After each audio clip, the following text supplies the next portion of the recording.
Alright, this is the second game of the series.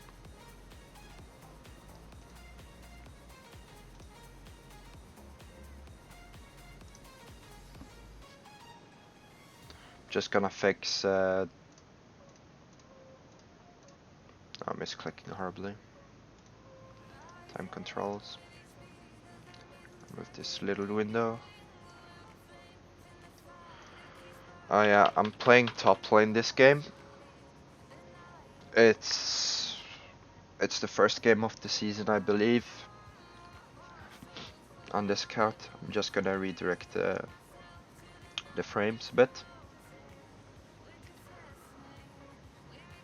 I don't really play top lane TF, even if I play on this TF Twisted Fate only account. This account just allows me to abuse the fact I can get more off a mid lane, since they see a one-trick pony and they actually let me play mid more often, which is quite nice.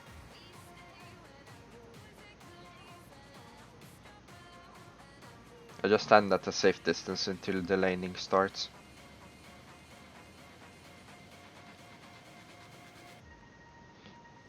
The other games will be off mid lane. I didn't realize I have one or two top Twisted Fate on this game, but at least I can cover up. When is it possible to play Twisted Fate as a top laner? If you look at their team comp is quite vulnerable, except the Maokai pick. Maokai can't really kill you unless you screw up, and I believe I actually screw up once in this game and overchase, which will be pretty embarrassing. But I will get that more later into the game. So the reason I picked Twisted Fate here is, again, it's Platinum Elo, and that's not my main Elo, but sorry, that's not the point I'm trying to make in this video. It's if you look at their team comp, Katarina will be quite vulnerable to ganks, since if you ult behind her, you can zone her towards the sides, where Yasuo will eventually catch up to her, since he will be going the quick utility build of Phantom Dancer. And if she actually consumes her leap and haven't picked up the blade, she's an easy gank. The same with bot lane, you can teleport gank, or you can walk and ult gank, and then you can just teleport back to top lane and keep farming, since Maokai again doesn't provide a lot of pressure in lane. So it should be a pretty free lane to farm. Aside from that point, Graves jungle doesn't really provide any CC, so if you ward and you stay safe, you can't really be ganked in this matchup either. So this is still a viable game to play Twisted Fate, because of their comp allows you to actually play it. They don't really have a tank beside Maokai. I mean, they have Graves, which is kind of bruiser tanky in a way, but it's still fine. So here I'm just focusing on shoving out the wave, since Grave was spotted by Jarvan, and I just want to deny as much CS as possible for Maokai. And I like the early recall to get double Doran's ring to provide even more pressure. And boots. Since movement speed and early pressure on TF really helps you speed up any matchup. And if you can confine them towards turret, there really won't be any pressure to them. Here Maokai warded the Wraiths, which I actually tell my jungle about. But the unfortunate thing is, I believe my mic was muted, since that's my twin brother. So he just kept standing at the wall and wasting 30 seconds. Which is my mistake. I didn't notice my mic was muted. So I'm just telling him to go back so I can just finish shoving the wave and go back to lane.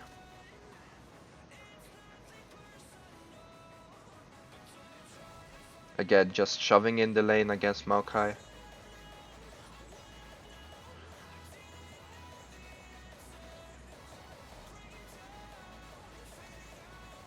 There really isn't much to be said about the matchup where he makes mistakes or something, because he will just automatically walk up in lane and take damage, except if he all-ins me like that, since I'm squishy.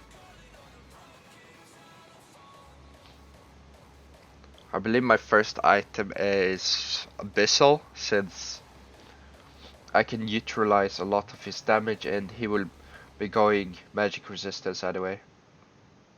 I just complete the early Ionian and Doran's Ring so I can run away from ganks and I can focus on utilizing both summoners more earlier. I have the cooldown reduction and the double ring for first start.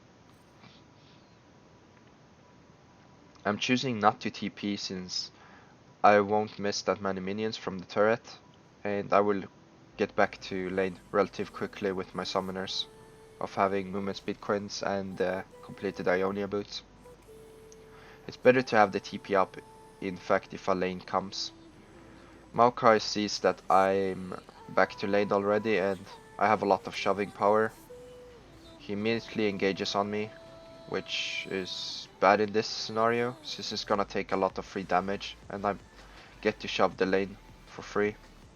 Here he wants me to face check so he can damage me, but I stand at a safe distance so I can stun and Q him. He hits level 6 unfortunately by the minion, so...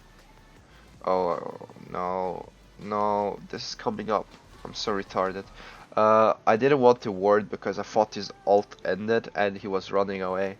So he just popped the ult, the knock up and the auto attack, which killed me. And that's just a mistake which I was relying earlier, that you can't die unless you're really retarded in a sense. And I don't mean to insult people, I'm just meaning to self-criticize myself for being retarded in that play. I knew I had a ward up, I just made the assumption he was running down river so I could flash kill him. And I already made the assumption that his ult ended, so he wouldn't have enough damage to kill me. And yeah, as you see what happened, I embarrassingly died to Maokai.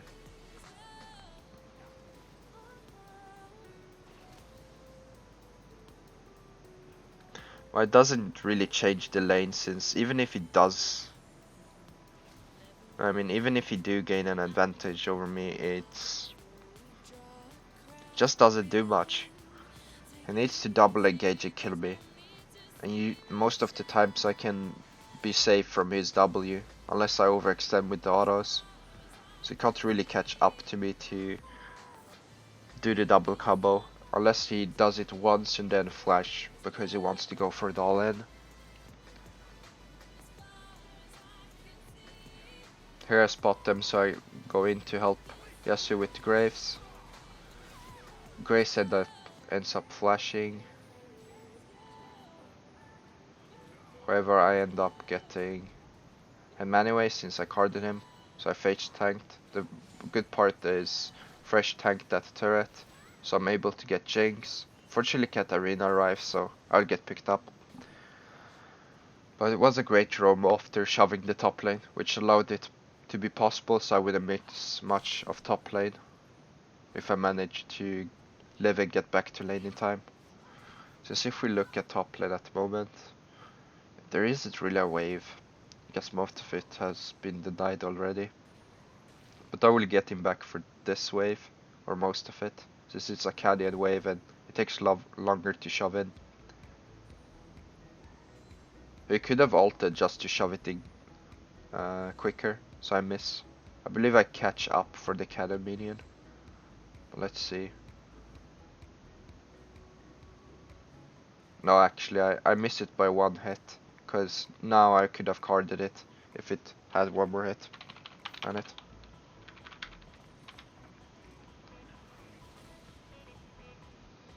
Now I'm just gonna shove out the top lane, so we might as well watch bot lane if something happens.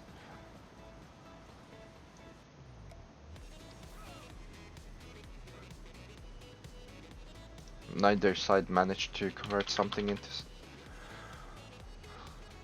into a successful play. Since their bot lane safely backed and they didn't get engaged on, and Grace thought that they would gonna dive and he would cleverly outmaneuver them from behind and deal a lot of damage, which did not happen. Here I'm not doing the same mistake where Oh, actually, I'm doing the mistake. Lol. I think I was thinking of that as well. Like, okay, I outranged him once, and then I accidentally stepped 1 pixel forth. Now I'm paying more attention to the range. Some pygmy Katarina was coming, so I greedily warded since I didn't believe she was that close. And it could have just ended me being engaged on. Since she doesn't have completed boots or hex tech, she can't really follow up on me if I just card her once. If she has those items like completed boots and hex tech, she can chase me forever, even if I actually do manage to stun her for 2 seconds.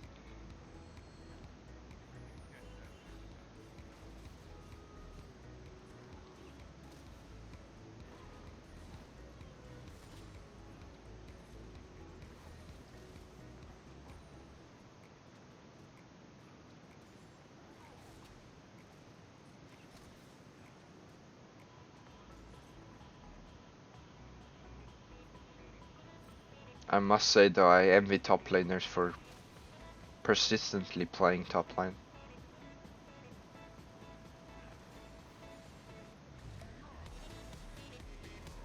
Here I don't mind if he engages upon me, cause I know his ult won't be in range.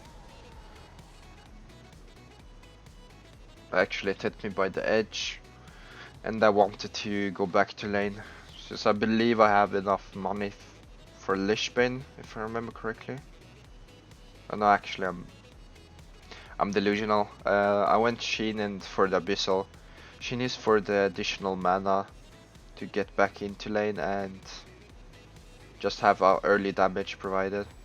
Then I rushed the Abyssal since he's going magic resist as predicted.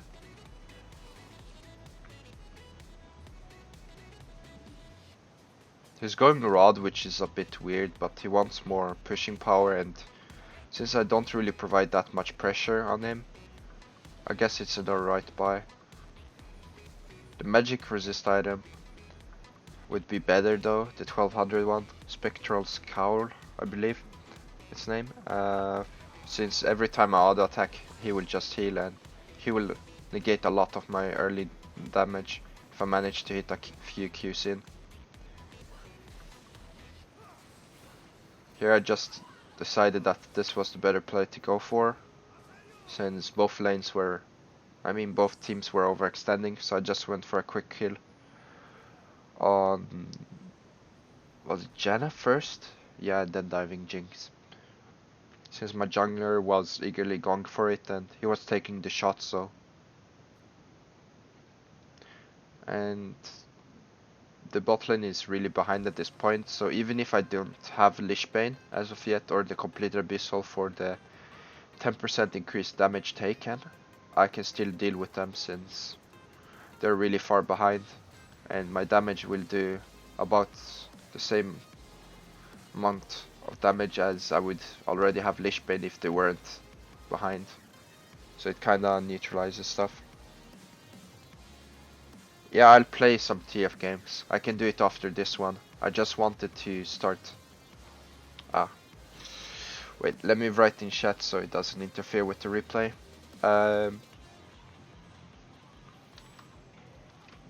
Here I just catch Graves since he went back for the Wraiths greedily, so I stayed since I warded that, I believe, in the last.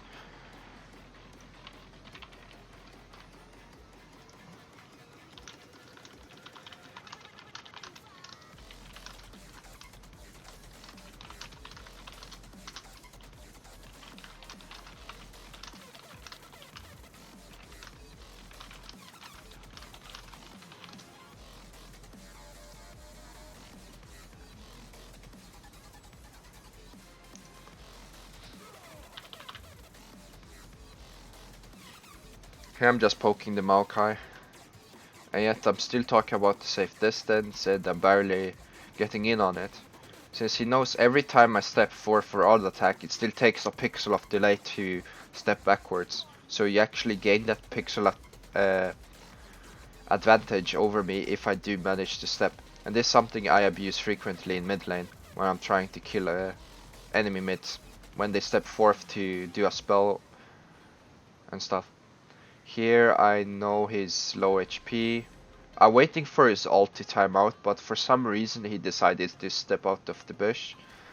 I don't know if he thought it was warded or something, which just led me to picking the up the kill earlier than I should have. I just take the minion. I know this turret is low enough for me to card it, so I just end up blue carding and going back. Actually, I spot the enemy team on the minimap if you pay attention to it. 4 of them are spotted, which is 3 of them in mid lane, Jigs on the bot side. So I'm actually allowed to finish pushing this wave out and recalling back in time before anyone can reach me. And it just maximizes the pressure onto the second turret and forces Maokai to go and clear it while I'm backing, so he can't really run down mid and help their team in taking something.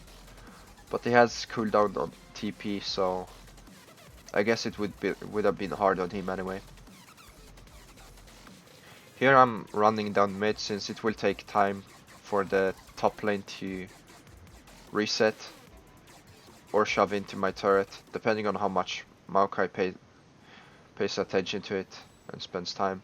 I managed to find him here, which wasn't really my intent. I wanted to go and scout some information. I'm just zoning him out, led to fresh hooking him, and I guess nothing else. Managed to live off his ulti, because it provides more tankiness, and healed off the passive, I believed. It's not that off to get it off. I spotted the red buff, so I wanted to take it for myself, but since Yasuo wanted it so eagerly, I just let him have it. Since he's dueling often more of the times than I am, since he's a melee range, then he actually excels at dueling other champions.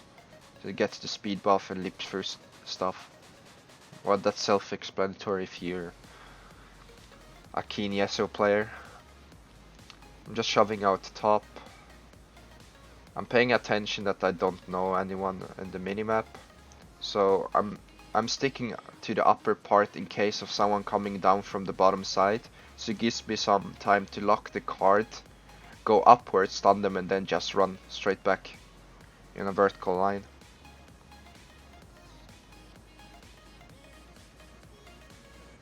Here I take the plant because I consider my options backing, but I'm not sitting on that much gold, so if I manage to take the plant I can heal back fully and just return to lane after they finish shoveling it. And they won't really commit to it since they're playing from behind, so it's easier for me to just keep abusing the lane and applying pressure, which may open other objectives up. For example, now the Herald is opening up. The ward spots Maokai, so I just keep to the upper side and run straight down. I spot Jinx, and I didn't really pay attention to the Graves, so it ends up with me flash killing Jinx, since there was the only way I would catch up to her. My team managed to win the team fight, I believe. I shoved the lane before I noticed that it's actually more long. It's going on for way longer than I actually had expected. We take the wards. We deny division there with fresh. I just poke them and see if someone comes with lower HP. Fresh overstays due to it, I guess, but he also oversteps his boundary in a sense, since he's doing the same mistake I did earlier, which is letting Maokai W me. And it's harder to know since you're playing support and you don't really often get engaged by Maokai. So I guess it's harder to know the range. Here I take the wolves. I spot Jinx, so I'm staying here beyond the vision range. He spots me, since it's hard to stay within that fog of war and at the distance she was at. And I can't really risk, since I don't know the mid information. Maokai has that covered and I can't really see beyond his back. So I don't know if someone was coming in from the wolves or not. And it's not worth overstaying to kill Jinx another time.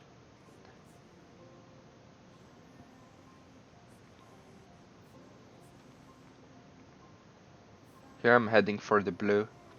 I don't want my team to engage, but I believe they engage before I'm able to take the blue, which I don't really care at this point. I mean, it's more their fault than mine of not coming there, since I specifically told them that they should wait while I'm taking blue.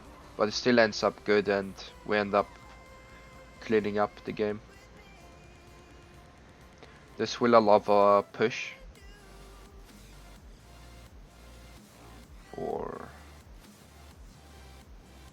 Actually, I'm not certain if I remember correctly. Let's just roll it out.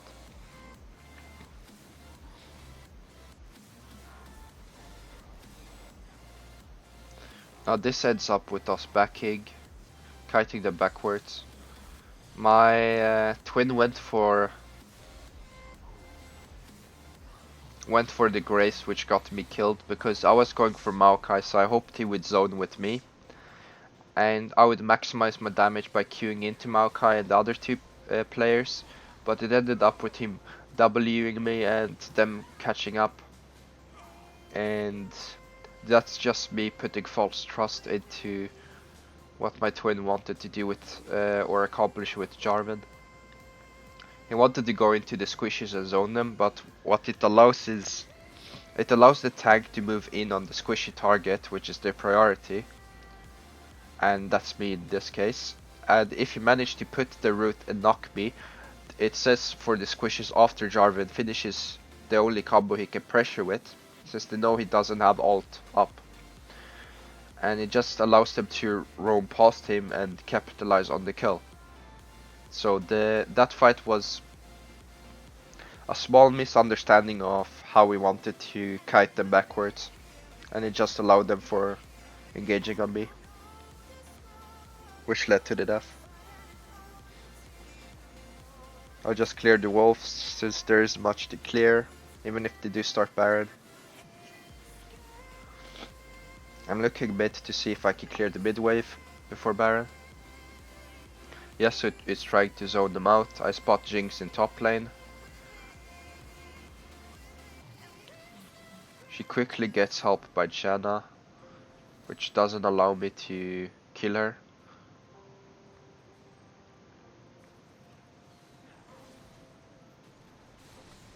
Maokai overextends. So we're trading junglers for junglers, I think, at this point. Katarina overextends when I have another card up. She thought she could go for it. She's dead by the Kate ult, we get Maokai as well. Jarvan still survived without having to blow flash. And I just recall since I know my bot lane can...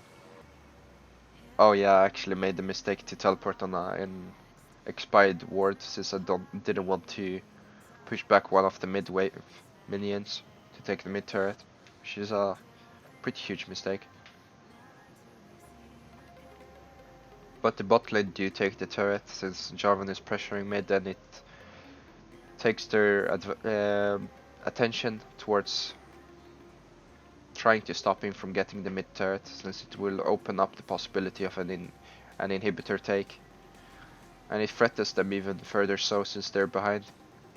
But since it was low during other encounters, we could swiftly capitalize and take it.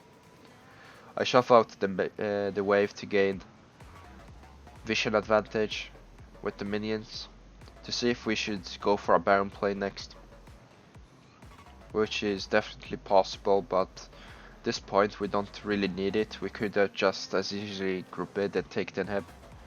And there comes two pings that I believe we're debating in the team which play is the best way to take.